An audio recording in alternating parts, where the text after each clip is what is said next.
JAC board class 9। तो जी हाँ मेरे प्यारे बच्चों, आप सभी के भारी डिमांडेड पर हम लेकर के आ गए हैं क्लास 9 का झारखंड बोर्ड के बच्चों के लिए क्लास 9 के साइंस का ओरिजिनल क्वेश्चन पेपर। जी हाँ, इससे पहले मेरे प्यारे बच्चों आप सभी लोगों को हम 2023 के 24 के 25 का क्वेश्चन पेपर आप लोगों को मैंने सॉल्व करा दिया है। और आज जो हम लोग करने वाले हैं ये 2022 का पेपर।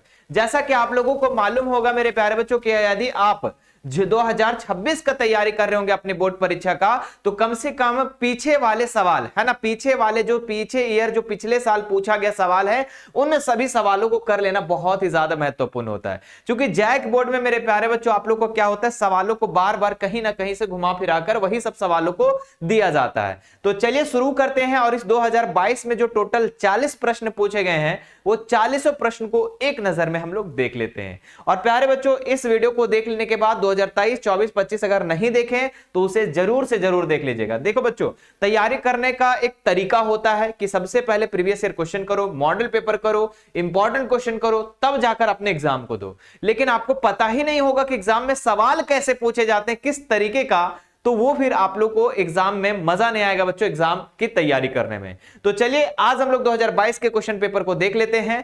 और ये सारे के सारे ऑफिशियल प्रश्न है मेरे प्यारे बच्चों। तो प्रबल संभावना है कि आपके 2026 एग्जाम में यहां से इस तरीके का सवाल जरूर बनेंगे। तो चलिए शुरू करते हैं। टोटल 40 प्रश्न होंगे, 40 अंक के होंगे, प्रत्येक प्रश्न एक एक नंबर का दिया जाएगा। तो चलिए शुरू करते हैं। सबसे पहला सवाल है ना, ये देखिए बच्चों, पहला सवाल में क्या पूछा है जैक बोर्ड में, है ना, क्लास 9 का, कि कौन जो है अदिश राशि है। जी हाँ बच्चों, यहां पर आपको पूछ रहा है, जैसा कि आप लोगों के 2024 वाले क्वेश्चन में भी, 2025 वाले क्वेश्चन भी, 2023 वाले क्वेश्चन में भी सदिश और अदिश वाला क्वेश्चन देखे होंगे। अब देखो 2022 में पूछा, 23 में पूछा, है ना, 24 में पूछा, तो समझ रहे हो कि एक ही प्रकार का प्रश्न मेरे प्यारे बच्चों आपके होने वाली परीक्षा में भी आने की संभावना प्रबल होती है। तो चलिए देखते हैं। अदिश राशि हम उसको कहते हैं मेरे प्यारे बच्चों जिसका क्या हो, जिसका दिशा नहीं हो, सिर्फ परिमाण हो, सिर्फ कोई परिमाण हो लेकिन दिशा उसमें नहीं हो, उसको हम लोग अदिश कहते हैं, है ना। और इसमें 4 ऑप्शन दिए गए हैं, बल, त्वरण, चाल या फिर विस्थापन।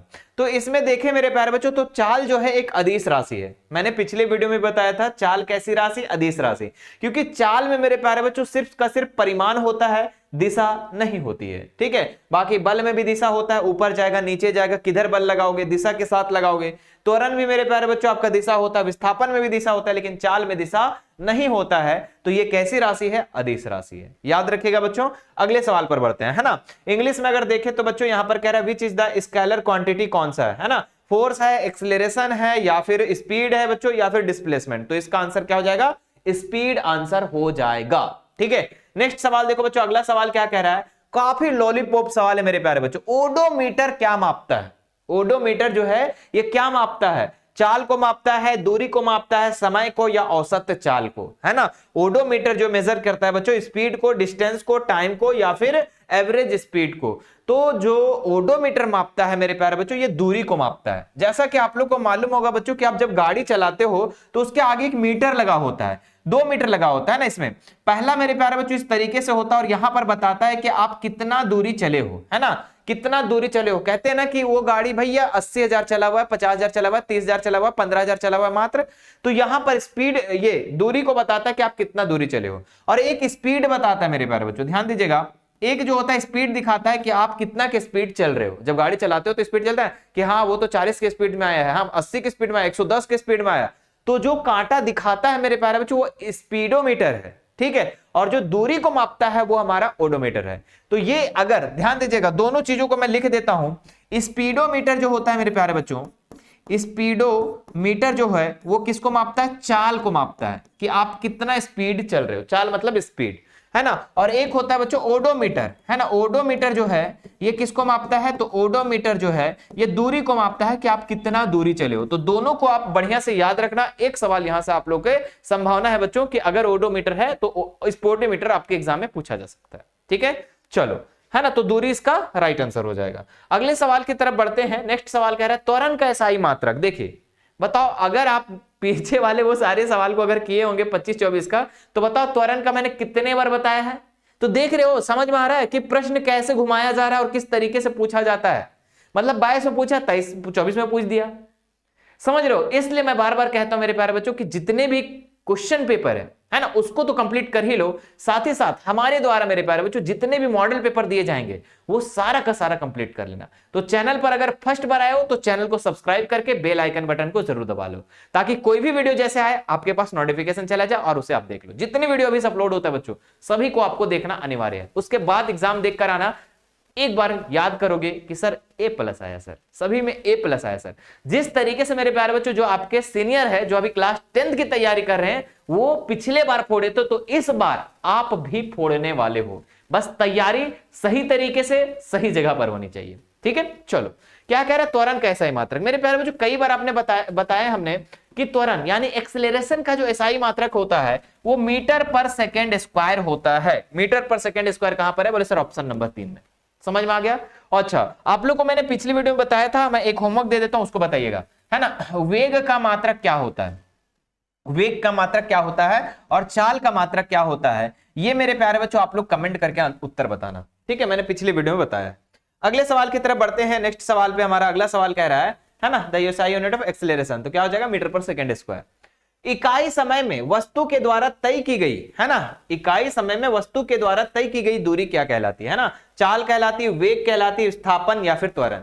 तो एक इकाई समय में, है ना, एक इकाई समय में, है ना, जो वस्तु द्वारा जो तय की गई दूरी होती है वो उसको हम लोग कहते हैं बच्चों चाल। उसको क्या कहते हैं, चाल कहते हैं। तो ऑप्शन नंबर इसका राइट आंसर हो जाएगा।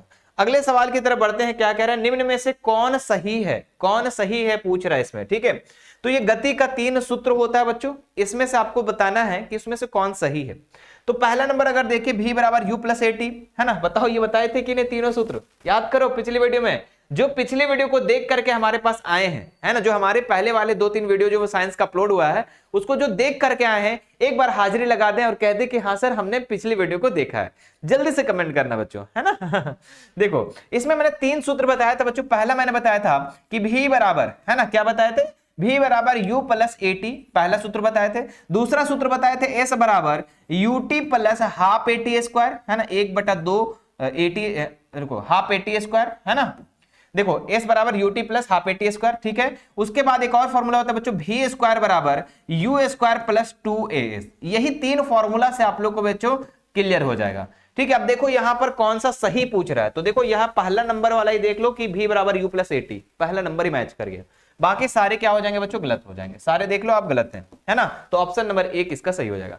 बाकी आप देख सकते हैं कभी कभी एग्जाम में आ जाएगा, तीनों सही लिखा रहेगा और बोलेगा कि इनमें से कौन सही है, और चौथा ऑप्शन रहेगा इनमें से सभी, तो इनमें से सभी मार दीजिएगा। समझ में आ रहा बात? हाँ, इस बात को याद रखिएगा। चलिए अगले सवाल की तरफ आते हैं हम लोग। नेक्स्ट सवाल पे, यदि किसी वस्तु का त्वरण जो है, एक्सेलरेशन जो है बच्चों 2 मीटर पर सेकेंड स्क्वायर है और 4 सेकेंड में उसकी चाल जो है 30 मीटर पर सेकेंड हो जाती है, मतलब हो जाती है, मतलब अंतिम वेग दिया गया है और प्रारंभिक वेग आपको क्या करना है, निकालना है।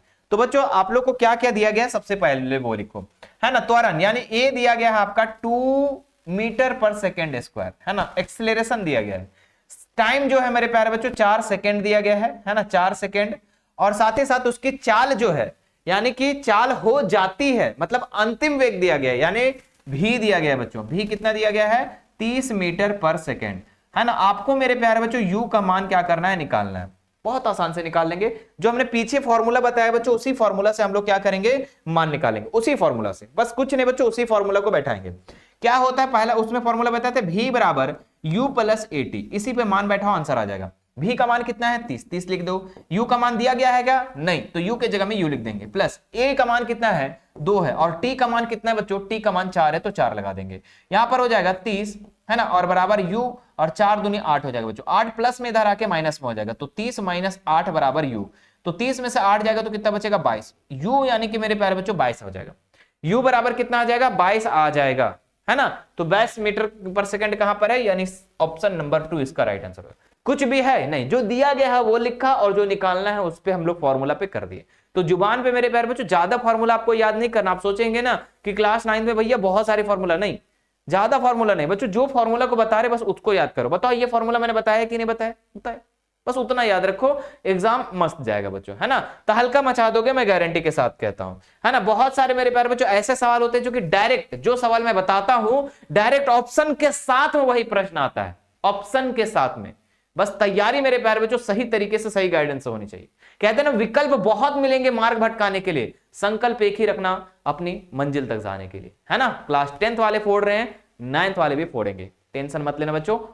वो लोग भी फोड़ कर गए हैं और इस बार भी फोड़ने वाले हैं, आप लोग भी इस बार फोड़ोगे, उसके बाद अगले बार हमारे साथ जुड़ करके फिर से फोड़ोगे, है ना। चलो, न्यूटन की गति के कितने नियम है बच्चों? न्यूटन की गति के 3 नियम है। कितने नियम है? 3 नियम है ना। न्यूटन की गति के 3 नियम है। पहला नियम कहता है मेरे प्यारे बच्चों, है ना, पहला नियम कहता है कि कोई वस्तु है ना, वो अपनी अवस्था में रहना चाहता है ना, ये अपनी अवस्था में रहना चाहता है ना मेरे प्यारे बच्चों, मतलब कि जिस अवस्था है उसी अवस्था में रहना चाहता है। अगर ये गतिशील है तो गतिशील में रहना चाहेगा, अगर ये रुका हुआ अवस्था में तो ये रुका हुआ अवस्था में रहना चाहिए। ये पहला नियम कहता है। दूसरा नियम बल का परिभाषा को देता है, यानी F बराबर ma।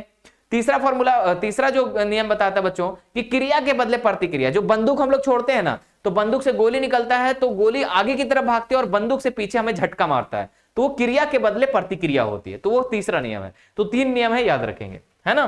चलो आगे बढ़ते हैं मेरे प्यारे बच्चों। नेक्स्ट सवाल कि निम्न में से किसका जड़त्व तो अधिक है ना, किसका जड़त्व तो अधिक है? प्यारे बच्चों आप लोग पता है बहुत सारे ऐसे होंगे ना कि आपको सिर्फ क्वेश्चन दे देगा, ऑप्शन दे देंगे, ऑप्शन सही बता देंगे, बस कुछ नहीं। भाई समझो आखिर क्यों?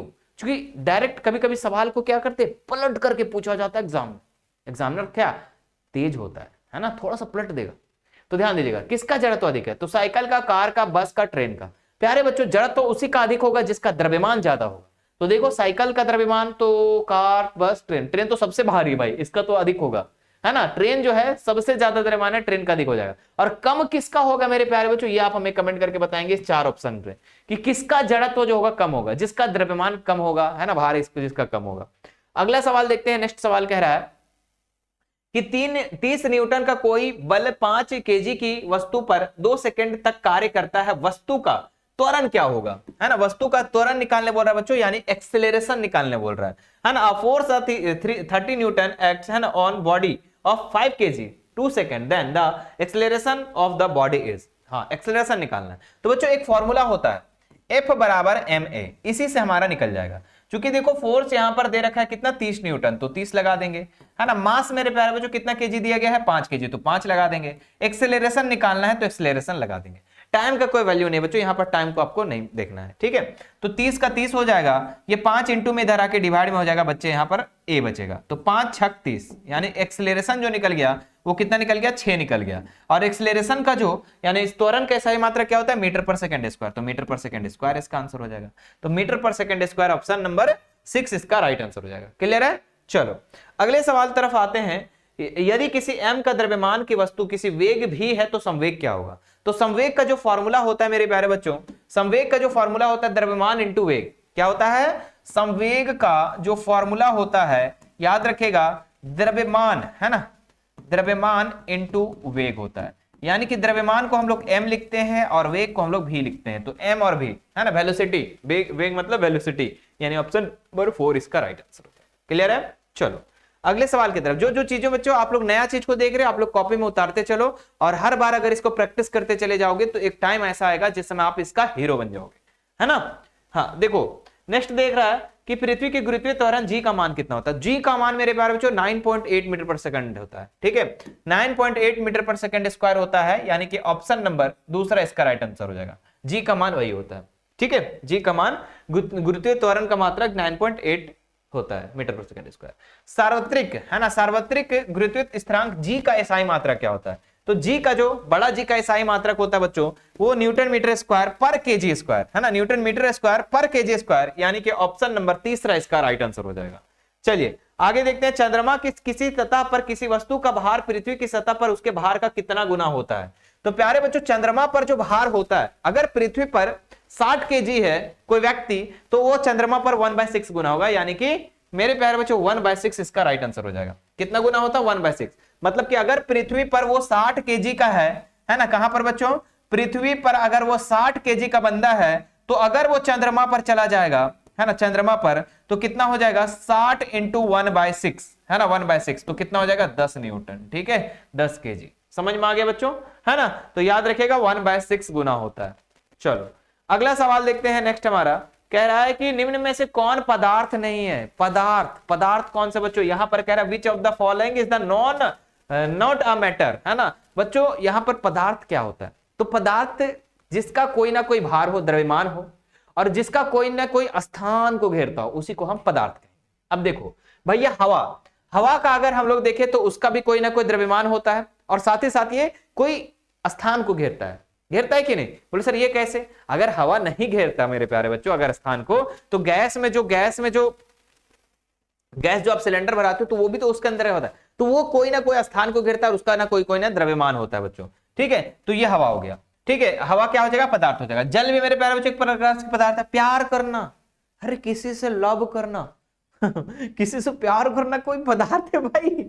मुझे ये बताओ किसी से प्यार करना, मोहब्बत करना, नफरत करना, हेट करना, घृणा करना कोई पदार्थ नहीं है, ये एक फीलिंग है बच्चों, है ना।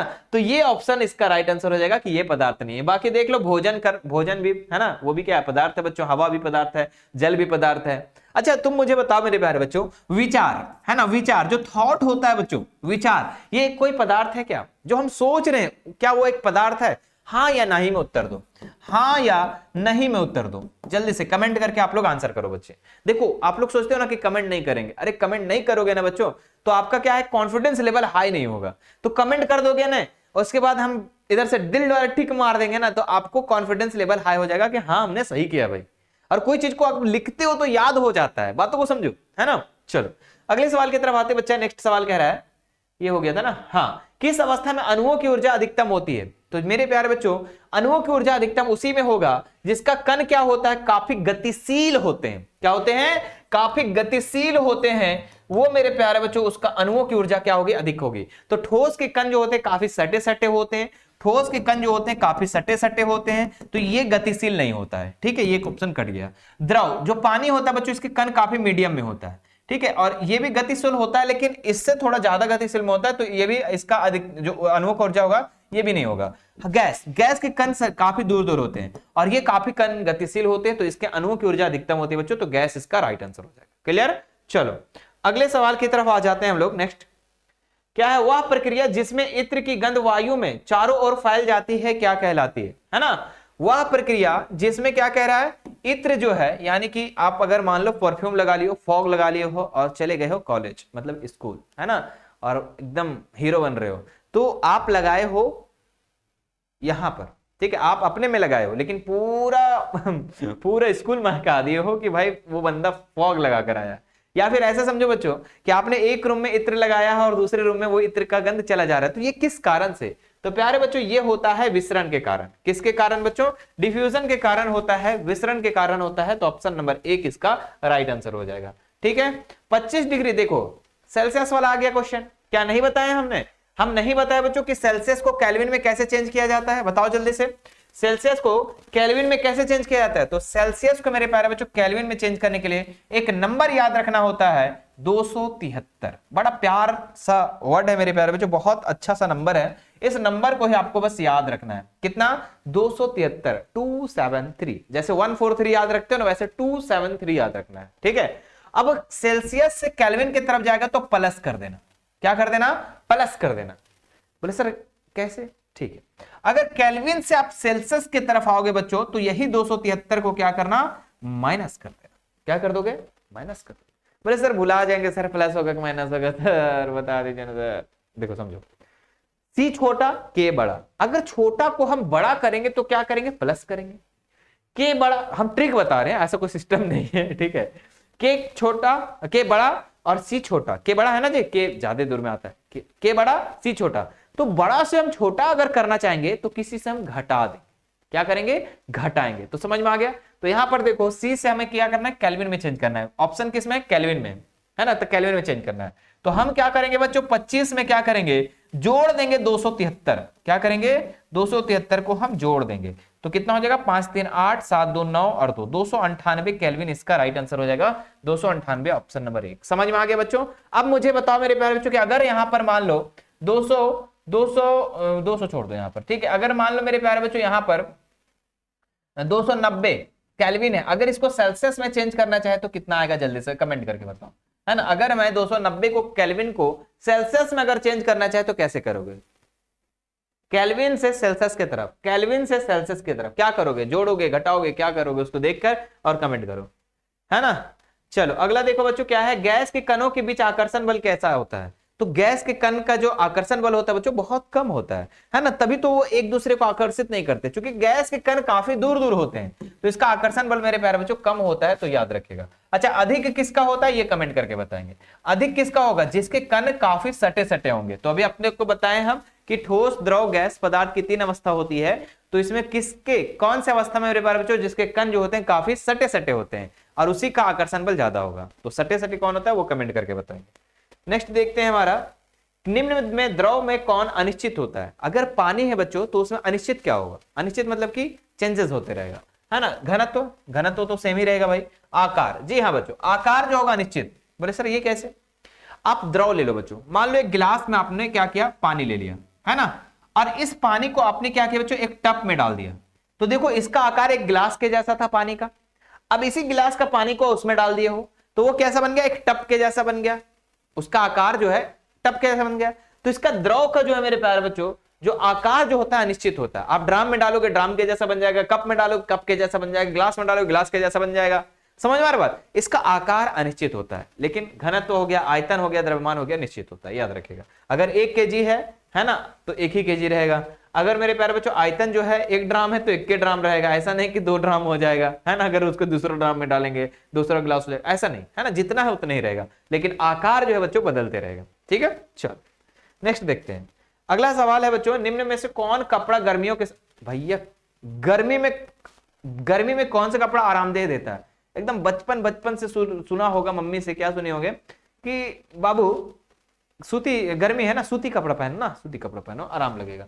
सूती कपड़ा, गर्मी में कैसे कपड़े पहनने चाहिए? सूती के कपड़े पहनने चाहिए। क्लियर? चलो अगला देखते हैं बच्चों, यहां पर क्या दिया गया है कि 1 नैनोमीटर बराबर होता है। तो 1 नैनोमीटर जो होता है मेरे प्यारे बच्चों ये 10 के पावर -9 नैनोमीटर इसका आंसर होगा, ठीक है। चलो अगला देखते हैं प्यारे बच्चों, नेक्स्ट हमारा कह रहा है कि स्थिर अनुपात के नियम का प्रतिपादन किसने किया था? स्थिर अनुपात के नियम का प्रतिपादन किन्होंने किया था बच्चों? न्यूटन ने, जे टॉमसन ने, आंतवा एल लवाइजिए एवं प्रोस्ट में, या फिर गोल्डस्टीन ने? तो आंतवा है ना बच्चों, आंतवा एल लवाइजिस प्रोवेट, ऐसा नाम है क्या बोले, है ना। तो ये स्थिर अनुपात का नियम दिया था, किनका दिया था? स्थिर अनुपात, है ना, साइन आई बटा साइन आर, है ना। ये आप टेंथ में पढ़ोगे, अभी छोड़ो इसको, है ना, लेकिन बस इतना याद रखो। न्यूटन मेरे प्यारे बच्चों ये किसका खोज किया था भाई? न्यूटन, है ना। गुरुत्वाकर्षण का सिद्धांत इन्होंने दिया था, है ना, गुरुत्वाकर्षण का सिद्धांत इन्होंने दिया था, गुरुत्वाकर्षण का सिद्धांत बच्चों इन्होंने दिया था, है ना। अब जे टॉमसन क्या दिया था, गोल्डस्टीन क्या दिया था, बता सकते हैं आप लोग? जे टॉमसन और गोल्डस्टीन जो है ये क्या क्या दिया था? केनाल किरणें, है ना। और यहां पर मेरे प्यारे बच्चों वो क्या बोलते हैं उसको, ये इलेक्ट्रॉन का खोज, है ना। चलो अगला देखते हैं, नेक्स्ट हमारा क्या कह रहा है कि किस तत्व का लैटिन नाम फेरम है? तो फेरम मेरे प्यारे बच्चों हम लोग बार बार कहते हैं फेरस तो ही फेरम है, यानी लोहा को हम लोग क्या कहते हैं? फेरस कहते हैं। जिंक को हम लोग क्या कहते हैं बच्चों? जेडन कहते हैं, है ना। कॉपर को क्या कहते हैं? सीयू कहते हैं। सोना को क्या कहते हैं? एयू कहते हैं। समझ में आ गई बात? हाँ चलो अगला सवाल देखते हैं, नेक्स्ट हमारा, सोडियम का संकेत क्या है? सोडियम को बच्चों हम लोग Na लिखते हैं, क्या लिखते हैं? सोडियम का संकेत को हम लोग क्या लिखते हैं? Na लिखते हैं, सोडियम को Na, जिंक को Zn, नाइट्रोजन का N, नियोन का Ne। अब सोडियम का अगर इलेक्ट्रॉनिक विन्यास पूछ देगा तो कितना लिखेंगे? इसका परमाणु संख्या 11 होता है, इसका इलेक्ट्रॉनिक विन्यास हो जाएगा 281। समझ में आ रहा है? ऐसा भी क्वेश्चन आ जाएगा कि सोडियम का इलेक्ट्रॉनिक विन्यास बताए तो 281, पहला घर में 2, दूसरा घर में 8, तीसरा घर में 1, है ना। चलो अगला सवाल देखते हैं बच्चों, क्या कह रहा है? जल के एक अणु में हाइड्रोजन एवं ऑक्सीजन के भार का अनुपात कितना होता है?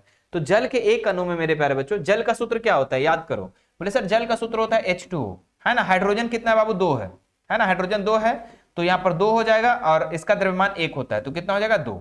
और ऐसे ही मेरे प्यारे बच्चों ऑक्सीजन का कितना है? 1 है ना, और इसका द्रव्यमान कितना होता है? 16, तो 16 1 16, यानी कि 2:16, है ना। 2:16 इसका आंसर है? बोले नहीं, तो इसको काट दो, 1 दूनी 2, 8 दूनी 16, यानी कि 1:8 इसका आंसर हो जाएगा, है ना। H2O, H 2 था तो द्रव्यमान इसका 1 ही होता है, ठीक है, 2 1 2 हो जाएगा। ऑक्सीजन का द्रव्यमान 16 होता है, जितना परमाणु संख्या होता है उसका लगभग में डबल में क्या होता है बच्चों, उसका द्रव्यमान होता है।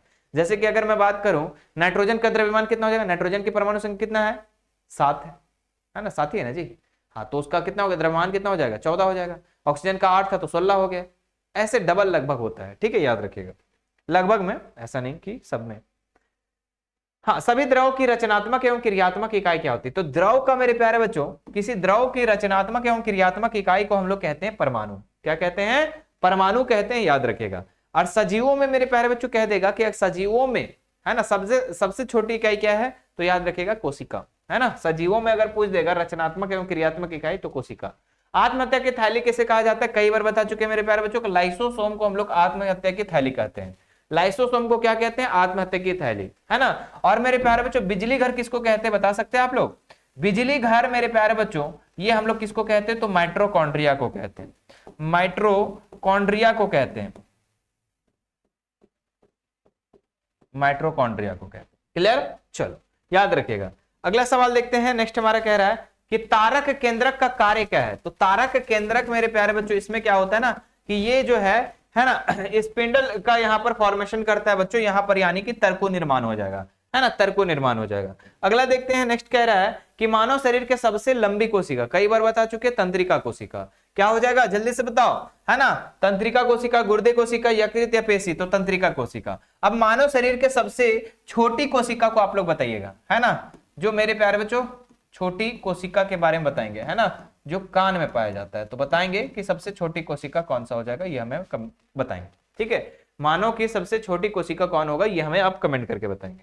अगला सवाल देखो क्या है, पादप और जंतु कोशिका में प्रमुख अंतर क्या है, तो पादप और जंतु में, अगर मैं पादप में, पेड़ पौधे में, और जंतुओं की बात करें तो उसमें एक ही अंतर पाया जाता है बच्चों, बहुत पाया जाता है, लेकिन अगर हम लोग प्रमुख अंतर देखें तो ये पोषण संबंधी है। क्योंकि मेरे प्यारे बच्चों पादप जो होते हैं, पेड़ पौधे होते हैं, वो अपना भोजन दूसरे तरीके से करते हैं, यानी कि प्रकाश संश्लेषण के तरीके से करते हैं, मतलब अपने सूर्य के प्रकाश की उपस्थिति में अपना भोजन बनाते हैं। लेकिन जो जंतु होते हैं बच्चों, वो क्या करते हैं, वो खाद्य श्रृंखला के रूप में मेरे प्यारे बच्चों वो क्या करते हैं, किसी दूसरे जीव पर या दूसरे पेड़ पौधे पर निर्भर होते हैं। तो दोनों का पोषण संबंधी, है ना, खाना खाने का तरीका अलग है भाई, है ना।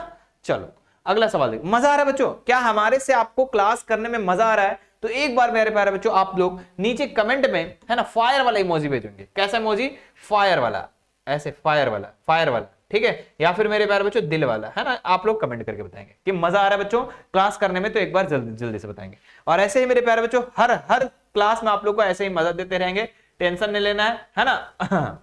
जंतु कोशिका में नहीं पाया जाता है, क्या नहीं पाया जाता है भाई, है ना, कोशिका झिल्ली, कोशिका भित्ति, राइबोसोम, माइटोकॉन्ड्रिया। तो जंतु कोशिका में कोशिका भित्ति नहीं होता, ये पादप कोशिका का सबसे बाहरी परत होता है बच्चों। तो ये कोशिका भित्ति जो होता है नहीं होता है ना, कोशिका झिल्ली होता है, राइबोसोम होता है, माइटोकॉन्ड्रिया होता है, हरितलवक, सब चीजें होती है। लेकिन ये मेरे प्यारे बच्चों यहाँ पर कोशिका भित्ति नहीं होता, याद रखिएगा, ये अनुपस्थिति होता है, कोशिका भित्ति की अनुपस्थिति होती है जंतु कोशिका में, ठीक है।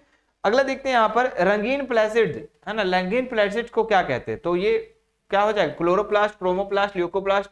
रंगीन प्लासिड्स को हम लोग क्रोमोप्लास्ट कहते हैं, क्या कहते हैं, क्रोमोप्लास्ट। चलिए अगला सवाल देखो। नेक्स्ट हमारा क्या कह रहा है कि किसकी अनुपस्थिति में प्रोटीन सेल का संश्लेषण नहीं होता है, केंद्रक का, है ना, क्लोरोप्लास्ट का, माइटोकॉन्ड्रिया का, राइबोसोम का।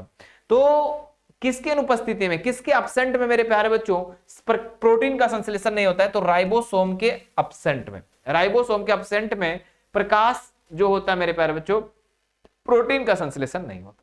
चलिए आगे बढ़ते हैं। किस प्रकार के उत्तकों की क्रियाशीलता के कारण पौधों में वार्षिक वलय बनते हैं, है ना, किस प्रकार के उत्तकों की क्रियाशीलता के कारण पौधों में वार्षिक वलय बनते हैं, संवहन उत्तक, पार्श्वविभोज्य उत्तक, है ना, या शीर्षक विभोज्य उत्तक, या फिर मेरे प्यारे बच्चों दृढ़ उत्तक। तो यहां पर पौधों में जो वार्षिक वलय मतलब गोल जैसा जो बनता है मेरे प्यारे बच्चों, तो ये पार्श्व विभोज्य उत्तक के कारण होता है। किसके कारण, पार्श्व विभोज्य उत्तक। और पेड़ पौधे मेरे प्यारे बच्चों जो लंबाई में वृद्धि होती है, ये शीर्षक विभोज्य उत्तक के कारण होता है, याद रखिएगा, लंबाई में जो वृद्धि होती है वो शीर्षक विभोज्य उत्तक के कारण होता है, और जो वार्षिक वलय बनता है वो पार्श्व विभोज्य उत्तक के कारण बनता है।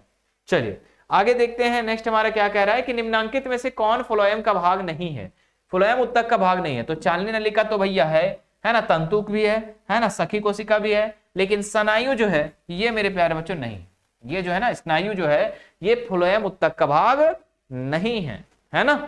आगे बढ़ो। नेक्स्ट देखते हैं क्या कह रहा है, कौन सा उत्तक जल और खनिज का वहन करता है। मैंने बताया था बच्चों कि पेड़ पौधे में दो प्रकार के संवहन उत्तक होते हैं। कितने प्रकार के?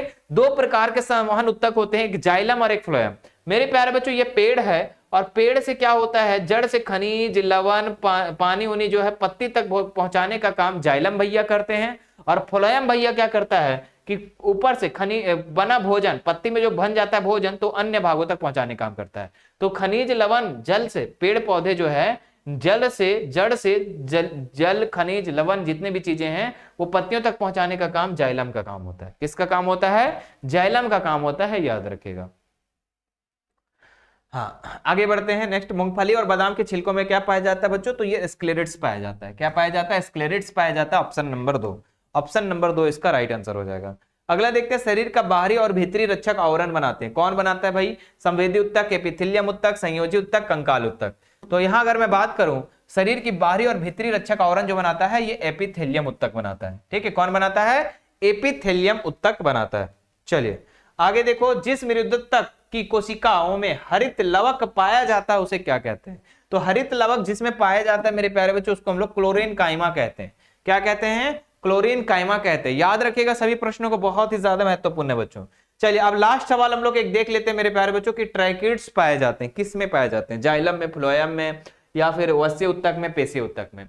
तो प्यारे बच्चों ये जो ट्रैकिड्स पाए जाते हैं ना ये आपके जाइलम में पाए जाते हैं, जाइलम भैया में पाए जाते हैं, है ना। ये संवहन उत्तक है जो पेड़ पौधे का जो जड़ से खनिज लवण पत्ता तक पहुंचाता है। ठीक है, तो ये था मेरे प्यारे बच्चों आप लोग को 40 सवाल। ठीक है, कितने सवाल हमने आपको करवाया? 40। अब आप हमें कमेंट करके बताओ कि 40 में से आपने कितना उत्तर सही किया। ठीक है, मुझे उम्मीद है बच्चों कि आपने 35 प्लस आंसर किया होगा, 30 प्लस किया होगा, जो भी किए होंगे आप लोग वहां पर कमेंट करके जरूर बताएं, है ना। और मेरे प्यारे बच्चों अभी आज के सेशन में हमने क्या किया, 2022 के क्वेश्चन पेपर को सॉल्व कर दिया, है ना। और 2023 के क्वेश्चन पेपर हमने पहले ही सॉल्व कर दिया, 24 वाला मैंने पहले सॉल्व कर दिया, 25 वाला मैंने पहले सॉल्व कर दिया। ठीक है, तो देख रहे हैं इतने सारे प्रीवियस ईयर क्वेश्चन मेरे प्यारे बच्चों आप लोग को मैं करा दे रहा हूं, क्योंकि आपकी तैयारी मुझे बेहतर करनी है। और ये सिर्फ साइंस का नहीं बच्चों, ऑल सब्जेक्ट का हो चुका है। आप एक बार जाना हमारे प्लेलिस्ट पर, और हमारा प्लेलिस्ट में जाकर मेरे प्यारे बच्चों आप हमें क्या करना, 9th क्लास का जो प्लेलिस्ट बना हुआ उस पर जाकर क्लिक करना और सभी का वीडियो को देख लेना, सभी का, है ना। साथ ही साथ मेरे प्यारे बच्चों आपकी तैयारी के लिए हमने 8 से 10 मॉडल पेपर करवाएंगे, तो टेंशन नहीं लेना है, बहुत ही जल्द आप लोग का मॉडल पेपर सॉल्यूशन स्टार्ट हो जाएगा। ठीक है, और सभी को कर लेंगे भाई, फिर उसके बाद उससे बाहर क्वेश्चन आपको देखने को नहीं मिलेगा। ठीक है, तो चैनल को सब्सक्राइब कर लेना है। और साथ ही साथ मेरे प्यारे बच्चों जो हमारे इस मिशन 2 का ऑफिशियल जो सोशल मीडिया है ना, सोशल मीडिया है, जैसे इंस्टाग्राम हो गया, ठीक है, इंस्टा चलता है हमारा मिशन 2 वाले के नाम से। किसका नाम से? मिशन, और ऐसे डैश देना 2 और वाले दे देना, ठीक है, आ जाएगा, है ना। जो आ जाएगा बच्चों उसी को आपको फॉलो कर लेना है। और उसके बाद व्हाट्सएप चैनल का व्हाट्सएप ग्रुप भी बना हुआ है क्लास 9th के लिए, मैं डिस्क्रिप्शन में लिंक दे दूंगा बच्चों, वहां से आप लोग ऐड हो जाना। ठीक है, सारे सोशल मीडिया में ऐड हो जाओ, क्योंकि मेरे बच्चों हम और आप में अब एक गहरा रिश्ता बनने जा रहा है। ठीक है, ऐसा नहीं कि सिर्फ 9th, अब हमें 10th में, 11th में, 12th में, अब हम हर जगह मिलेंगे बच्चों। इसलिए आप हमारे सोशल मीडिया सारे से जुड़ जाएंगे ताकि हर अपडेट जैक बोर्ड का, झारखंड बोर्ड का आपको मिलती रहे। चलिए बच्चों, कैसा लगा आज का क्लास? मुझे उम्मीद है कि आप सभी लोगों को बहुत मजा आएगा आज क्लास में। ठीक है, और ऐसे ही मजे देते रहेंगे, ऐसे ही मेरे प्यारे बच्चों आप लोग को पढ़ाते रहेंगे और आप लोग बढ़िया से बढ़िया टॉप करते जाओगे। ठीक है, चलो फिर बाय बाय बच्चों, फिर मिलेंगे।